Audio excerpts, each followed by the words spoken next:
এই ধরনের গেট আমার জীবন আমি প্রথম দেখলাম। আমার জীবন আর কখনো এই ধরনের গেট দেখা হয় নাই।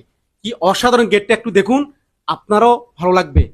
এবং ভিডিওটি যদি ভালো লাগে শেয়ার করতে ভুলবেন না।